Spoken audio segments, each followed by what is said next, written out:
15 years ago, my ex-husband cheated on me with his childhood friend and even had a child with her, leading to our divorce. After the divorce, I suffered harassment from his affair partner and was eventually forced to quit my job. When I was at my lowest, my current husband rescued me, and we've built a happy family and live a peaceful life. But the happiness was short-lived. I unexpectedly ran into my ex-husband who abandoned me 15 years ago. You're still single, aren't you? No one would marry a woman who can't have kids.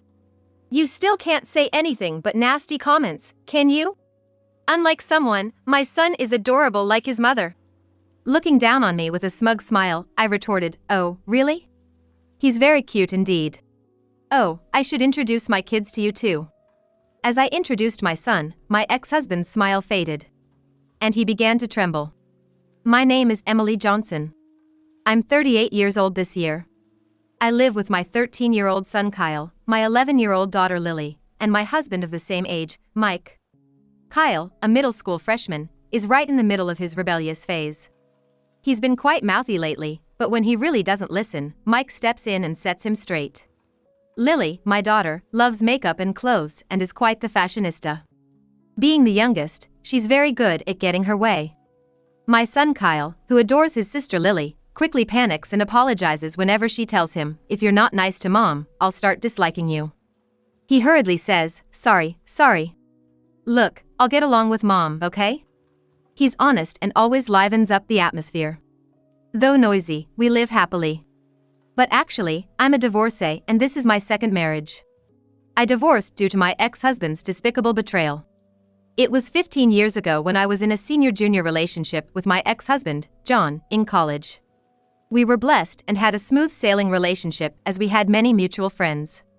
Soon after getting married, we both wanted children and would talk about how nice it would be to have them, even dreaming about dressing them up in matching outfits.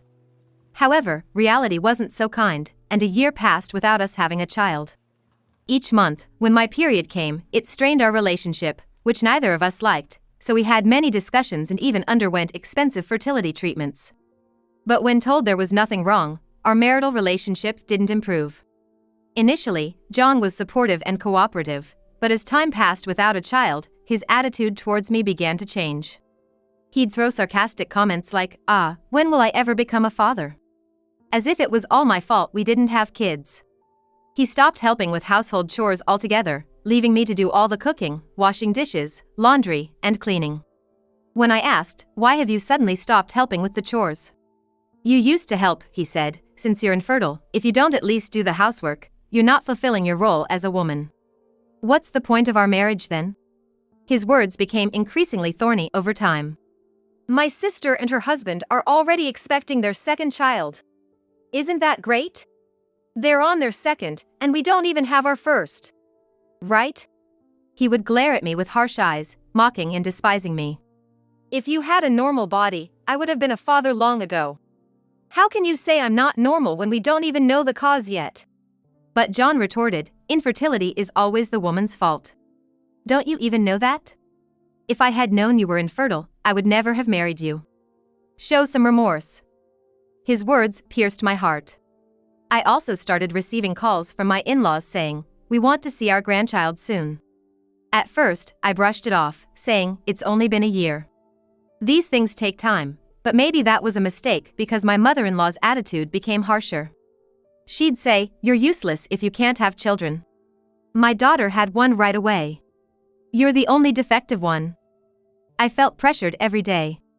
One day, my close friend Sarah invited me out for drinks.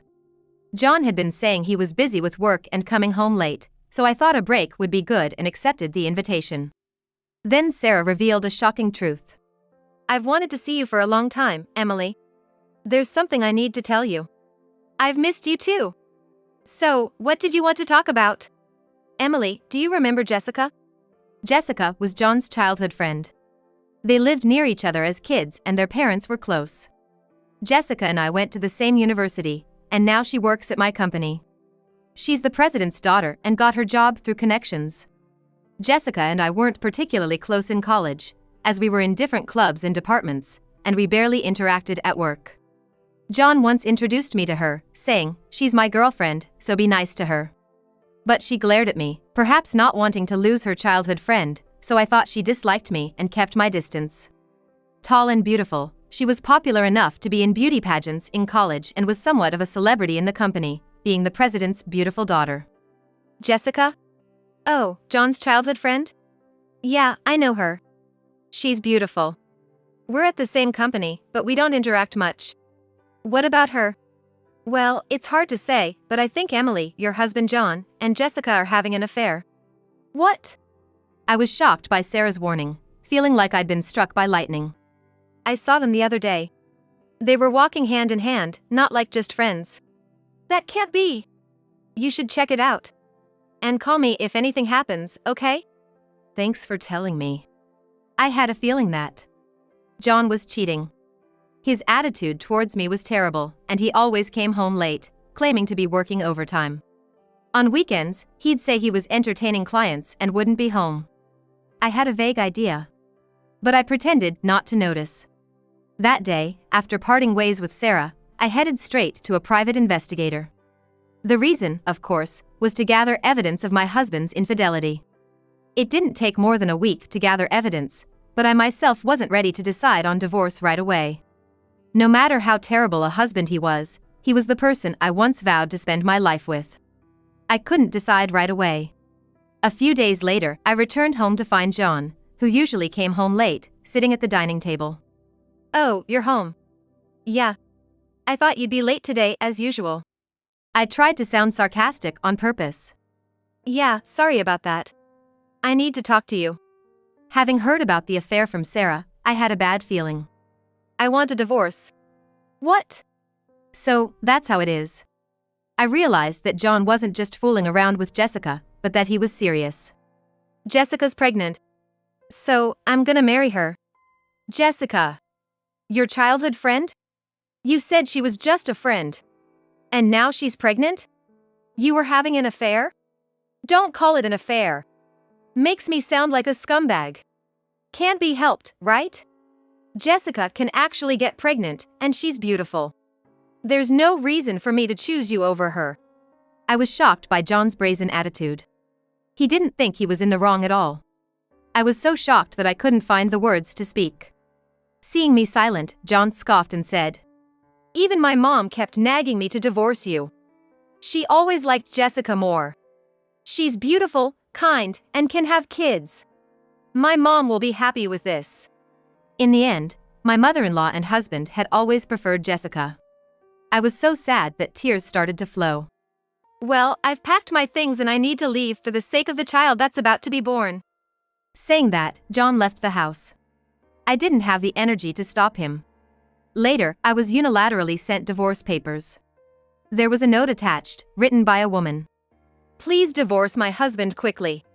The contradictory words made question marks pop up over my head.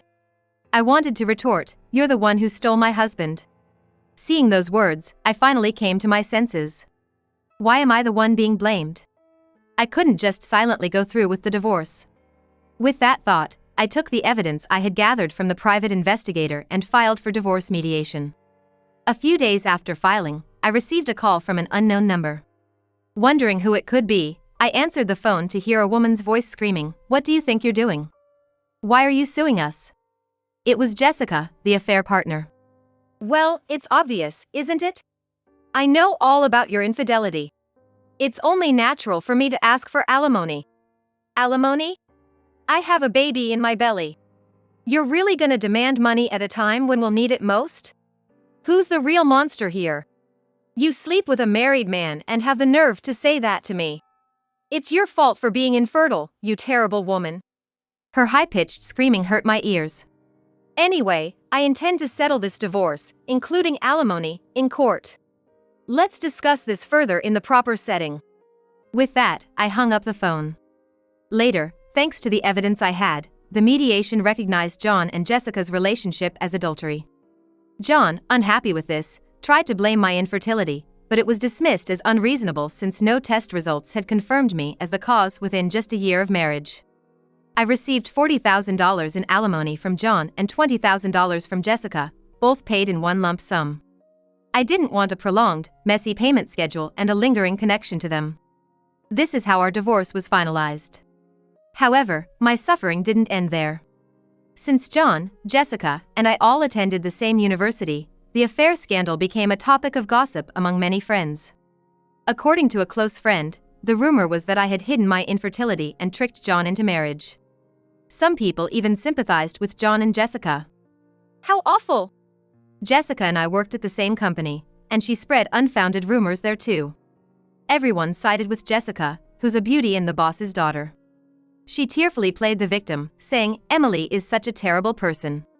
Taking money from us for alimony when we're about to have a child, even though she hid her infertility." At first, I tried to ignore it, but being the boss's daughter, Jessica got preferential treatment. My boss would scold me, "Don't be mean to Jessica," and despite my hard work, I was progressively left out of major projects. Eventually, I was mentally cornered and chose to resign. While I was looking for a new job, I received a headhunting offer from another company. They said, "We need someone as diligent and talented as you." At my new job, I was amazed at how freely I could work. My new boss paid close attention to each employee. There was none of that favoritism or nepotism like at my previous company. I found myself drawn to this wonderful boss. That's how I met my current husband, Mike. When I was at my lowest after a terrible split from my ex-husband, he kindly supported me. After several dinners together, we started talking not just about work, but about our personal lives too, and our relationship developed. Things went well between us, and thankfully, Mike proposed to me. However, having been rejected by my ex-husband for infertility, I had many fears about marriage and confessed to Mike that I might be infertile.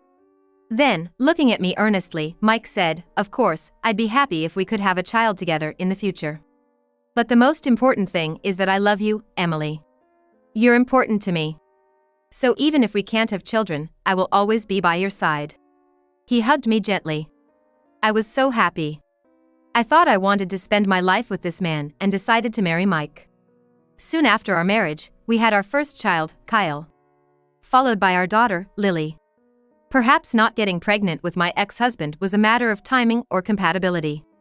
Raising children is hard, but we're living happily. Then one day, I attended a friend's wedding. During the middle of the ceremony, when it was time for greetings and mingling, I stepped out to go to the bathroom and saw my ex-husband John, whom I hadn't seen in 15 years. Ugh! Why is he here? I panicked for a moment, my mind going blank. But then I remembered that today's bride and groom were friends from college. It made sense for John to be there. I tried to ignore him and walk past, but he called out loudly, "Hey." So he noticed me. What? You've put on weight, haven't you? It's been so long since I've seen you. John, seemingly drunk, talked loudly and spat while speaking. You haven't changed a bit. I added in my mind, still as unpleasant as ever. Then John called his family over. There was Jessica and their son. Seeing my face, Jessica smirked and said, "Oh, it's been a while. Have you gained weight? Is it stress eating? Must be tough. I bet you're still an infertile woman with no one to take you, right?" I was dumbfounded by their rude behavior and couldn't find the words to respond.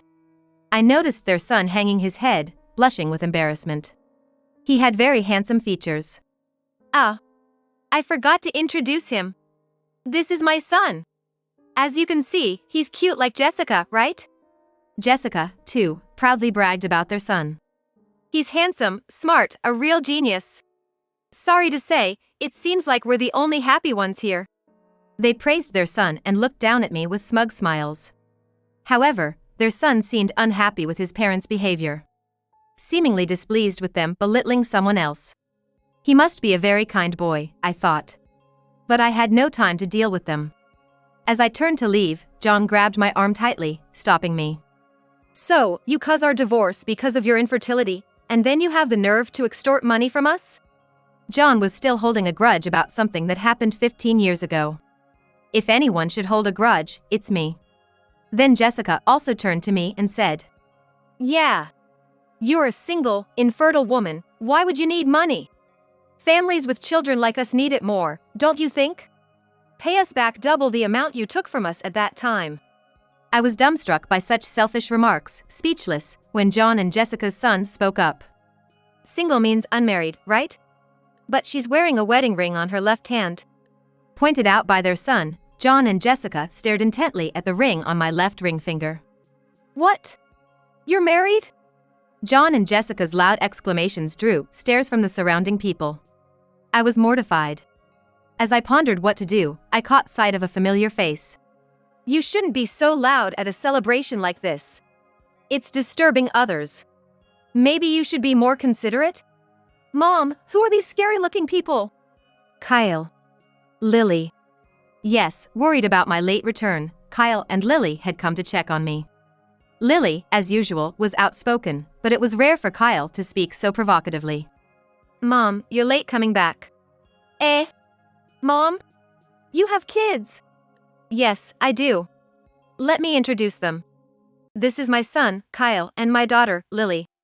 John seemed speechless, shocked that his ex-wife, whom he thought was infertile, had 2 children. Jessica was staring intently at my son. After a while, she muttered. In a strained voice.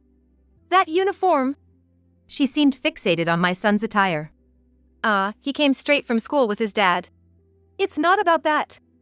That's the uniform of that famous private middle school. Huh? Oh, yes. Kyle's attending that prestigious private middle school. Yes. Kyle excelled in his studies and was attending a well-known local private school. It can't be. A child of yours, at that school. And my daughter, too. She plans to take the exam for the same school next year. That's right. And you know what? Kyle is amazing. He won a violin competition. Violin. I thought I recognized this boy. Wasn't he on TV recently? You saw that? Yes, he's been getting a lot of media attention lately. Today, he's coming back from violin practice. Impossible. That can't be. John and Jessica were left gaping, frozen in shock. You were supposed to be infertile. How could you have such? I calmly addressed John's confusion. I'm glad to see you two seem happy. As you can see, I'm filled with happiness too. Let's not involve each other anymore. We have nothing to do with each other now. As I was about to leave with my children, my husband, Mike, appeared. Hey. What's going on here? The main event is about to start again. Seeing my husband, John's face turned pale. President Smith! What? Jessica too, upon seeing my husband, turned white and trembled. Your husband is Smith, the young CEO of ABC Corporation who got the job last year, right? Actually, my husband Mike works as the CEO of the parent company of Jessica's father's company. He was job hunting when the parent company approached him for a position, and that's how he switched jobs. I met Mike there, a man who was already popular and skilled. Last year, he was recommended by the then CEO and took over the role. Yeah, it's Smith, but... Huh? What's with this atmosphere? What happened? Sensing the uneasy air, my husband Mike looked puzzled, and that's when Kyle spoke up. These people were saying mean things about our mom, calling her infertile and fat, so Lily and I came to help her. They heard it. Kyle and Lily had overheard my ex-husband and his wife making rude comments about me. That's why Kyle had spoken up like that. You guys are those. The word infertile seemed to click something in Mike's mind, and his expression turned grim. I had heard rumors, but never imagined they were this insensitive. Then, John suddenly started to defend himself to Mike. No, I mean... Mr. Smith, I would never say anything bad about your wife, right, Jessica? Why are you groveling so much? She's just his wife, right? I was the one who got yelled at by my father and suffered a lot because you made me pay her money for our affair. I'll never forgive you now. Jessica. What are you saying? If he dislikes us, our subcontracting company is finished. Think about that. Realizing it was bad to be disliked by the CEO of their parent company, John started to flatter Mike, but Jessica, not satisfied, started arguing with him. What a ridiculous scene. Then, John and Jessica's son, who had been silent, burst out. Stop it! Listening to you both is terrible. You're saying awful things about her, calling her fat and infertile, and now demanding money back. I'm ashamed. And what about this affair? Am I a child born out of an affair? Am I unwanted? His voice cracked with tears. John and Jessica started to fumble for words. Well, that's not... as I realized the guests were staring at us. Jessica, noticing their gazes, blushed and looked down. Although I still can't forgive John and Jessica, their son seems to be a just and kind boy. He's innocent in all this. Thinking this, I was about to comfort their son, when my husband Mike spoke first. Thank you. You stood up for my wife. You really are a kind boy, he said, gently patting the boy's head. I followed with a smile. But maybe I am a bit overweight. That's not true. Well, actually, I'm pregnant. My belly's getting bigger, I said, stroking my belly. I'm currently pregnant with our third child, and on maternity leave. Seeing the boy with tears in his eyes, I added, Your mom took great care of you in her belly, just like this. You're not unwanted. Your parents love you and are proud of you, right? I looked at John and Jessica. The boy then asked them, Really? In a hurry, they both nodded vigorously and said, Yeah. You're our pride and joy. Absolutely. You mean everything to us. At this, the boy immediately broke into a wide smile. Seeing their son smile, I also felt a sense of relief. Let's just remember that today is a day for celebration. Let's all head back to our seats. Saying this, each family returned to their respective seats. And so, the turbulent scene came to a close. As the wedding ended and we were heading to the station, Jessica and John came up, holding hands with their son. Kyle and Lily had been intimidating the two who had insulted me, but Mike calmed them down with a wry smile. We're sorry. We're really sorry. It's too late, but for everything before and for today, we're truly sorry. And thanks for earlier, for our son. It was the first apology I had heard from them in over 15 years. Perhaps even people as terrible as them had changed a little after having a child. I laughed, Really, it's too late now. Well then. With just that, I turned and started walking away. Kyle offered to carry my bags. Lily said, Here, and draped a jacket over my shoulders. Even as children, they were considerate of my pregnancy. All right. How about we make Dad's favorite hamburgers for dinner tonight? Kyle and Lily's favorite. Yay! Yay! Thank you. With a vow to protect the smiles of my beloved family, I was moving away from the pains of the past.